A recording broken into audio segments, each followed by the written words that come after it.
സ്വന്തമായിട്ട് ഒരു agricultural land ഉണ്ടെങ്കിൽ നിങ്ങൾക്ക് കിട്ടുന്ന ടാക്സ് ബെനിഫിറ്റുകളെക്കുറിച്ച് ഞാൻ ഒരുപാട് വീഡിയോസ് ചെയ്തിട്ടുണ്ട്. വേറൊരു കിഡിലൻ പോസിബിലിറ്റി ഞാൻ ഇന്ന് നിങ്ങൾക്ക് പറഞ്ഞുതരാം. ഒരു എക്സാമ്പിൾ പറയാം. എനിക്ക് ഒരു അഗ്രികൾച്ചറൽ ലാൻഡ് ഉണ്ടെന്ന് വിചാരിക്കുക.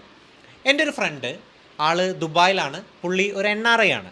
ആൾക്ക് ഞാൻ ഈ ഭൂമി കുറച്ച് കാലത്തേക്ക് അഗ്രികൾച്ചർ ചെയ്യാൻ വേണ്ടിയിട്ട് വാടകയ്ക്ക് കൊടുക്കുവാണ്. ഒരു 50 ലക്ഷം രൂപ എനിക്ക് പേയ്മെൻറ്റും കിട്ടി.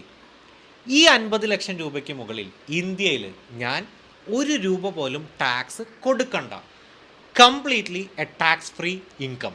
ഒന്ന് ആലോചിച്ച് നോക്കിയേ, ഞാൻ ഈ ഭൂമിയിൽ കൃഷി ചെയ്യണമെന്നില്ല, ഞാൻ ഈ കൃഷിഭൂമി വേറൊരാൾക്ക് വിൽക്കണമെന്നില്ല. വാടകയ്ക്ക് കൊടുത്താൽ പോലും അതിലൂടെ കിട്ടുന്ന വരുമാനത്തിന് മുകളിൽ ഇൻകം ടാക്സ് അടയ്ക്കണ്ട എന്ന് ഇന്ത്യയിലെ കോടതി വിധികളിൽ വരെ പറയുന്നു. അതിപ്പോൾ 50 ലക്ഷം ആയാലും 50 കോടി ആയാലും. ഇതാണ് ഇന്ത്യൻ ടാക്സ് നിയമങ്ങളുടെ ഒരു ആക്ച്വൽ ബ്യൂട്ടി.